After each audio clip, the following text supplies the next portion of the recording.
नमस्कार मित्रांनो, MPSC simplified या आपल्या यूट्यूब चॅनलवर आपल्या सर्वांचं पुन्हा एकदा स्वागत आहे। आपल्या चॅनलवर अभ्यासाबाबतचे सर्व टॉपिक्स सोप्या आणि स्पष्ट पद्धतीने समजावले जातात। कालच्या व्हिडिओमध्ये आपण ब्राह्मो समाज पाहिला, तर आजच्या व्हिडिओमध्ये आपण परमहंस सभा आणि प्रार्थना समाज हे दोन टॉपिक समजून घेणार आहोत, जे तुम्हाला तुमच्या अभ्यासात नक्कीच उपयोगी ठरतील। त्यामुळे व्हिडिओ शेवटपर्यंत नक्की बघा। सुरू करण्याआधी जर तुम्ही आपल्या चॅनलवर नवीन असाल किंवा अजूनही तुम्ही आपल्या चॅनलला सबस्क्राइब केलं नसेल तर कृपया आत्ताच सबस्क्राइब करा आणि बेल आयकॉनवर क्लिक करा, जेणेकरून तुम्हाला आमचे असेच नवनवीन अभ्यासविषयक व्हिडिओ लगेच मिळतील। चला तर मग सुरुवात करूया आपल्या आजच्या टॉपिकला।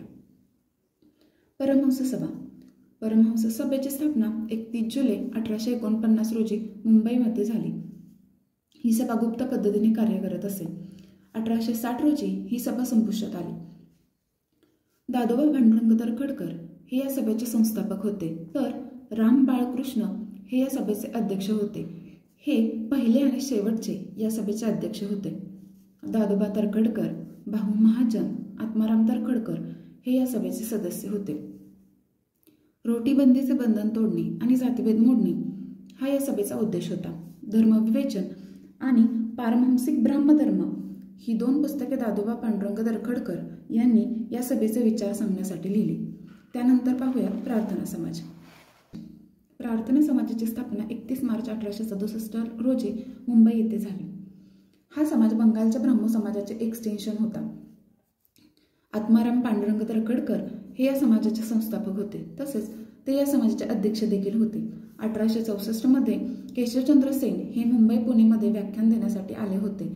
त्यांच्या प्रेरणेनेच हा समाज स्थापन झाला।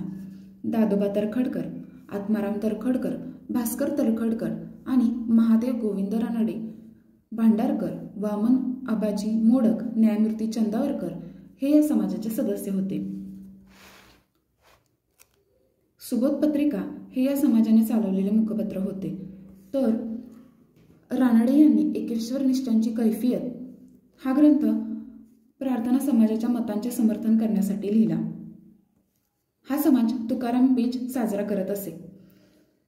हा समाज जेव्हा प्रार्थना करत असे तेव्हा त्या प्रार्थनेमध्ये उपासनेचे 6 भाग असत। पहिला उद्बोधन, दुसरा स्तवन, तिसरा ध्यान व प्रार्थना, चौथा उपदेश, 5वा प्रार्थना, 6वा आरती। यातला महत्त्वाचा भाग म्हणजे मुंबई विद्यापीठाचे पहिले 4 पदवीधारक राघव भांडारकर, बाळक मंगेश वागळे, वामन आबाजी मोडक आणि महादेव गोविंद रानडे हे 4ही जण पुढे 1867 साली स्थापन झालेल्या प्रार्थना समाजाची निगडीत होते।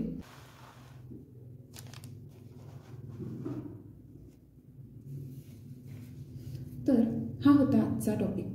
जर तुम्हाला हा व्हिडिओ उपयोगी वाटला असेल आणि आवडला असेल तर कृपया लाईक करा, कमेंट करा आणि नवीन व्हिडिओसाठी सबस्क्राईब करा। Thanks for watching. Bye. Stay tuned for next video.